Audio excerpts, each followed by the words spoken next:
You might be surprised to find out one of the premier wild horse sanctuaries in the country is located in South Dakota. Portions of movies like Hidalgo and Into the Wild were filmed there.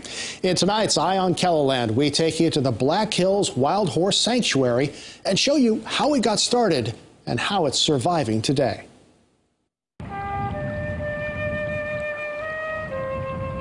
Hundreds of horses and ponies roam this land south of Hot Springs.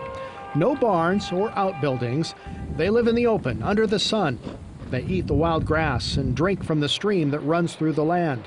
They are wild and survive as a herd with leaders and followers, just like their ancestors hundreds of years ago. The Black Hills Wild Horse Sanctuary came to be in 1987. Governor George Mickelson invited author and conservationist Dayton Hyde to South Dakota and helped him set up the sanctuary, which now encompasses 11,000 acres. Susan Watt joined the effort in the mid-90s and now runs the nonprofit. So these are a few of our rescue horses that we took in October. One of the rescues produced a welcome little surprise for the staff. Look closely at the ears on this foal. This is a Molly. The little filly's father is a donkey and her mother is a horse, making Molly a mule. Watt says the herd on the sanctuary is made up of all kinds of horses. So we have Spanish horses, curly horses, Choctaw Indian ponies, American Mustangs, Spanish Mustangs, Sulphur Mustangs, all kinds of horses.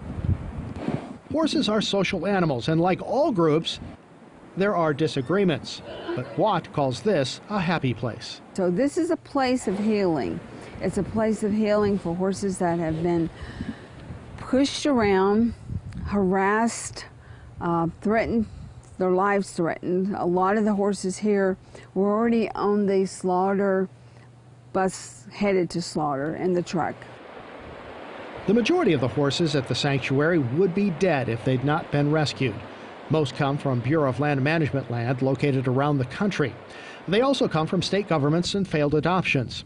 Here at the sanctuary, their contact with humans is limited, but no doubt they recognize Watt's Suburban and barely flinch as she drives up. Even foals waking up from a nap barely give her a look. They give you a sense of hope and peace, and they're so grateful that they have a nice place to be.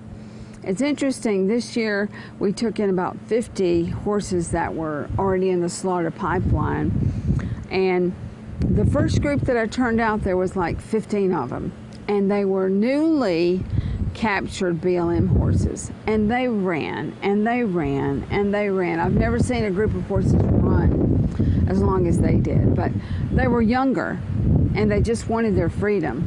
And we went in that group today and you saw a lot of those horses. So, I don't know, they have a lot to teach us if we'll just listen and pay attention. They can make us be better people. The sanctuary has suspended public tours. If you get lucky, you can see some of the horses from the Cheyenne River Bridge next to the property.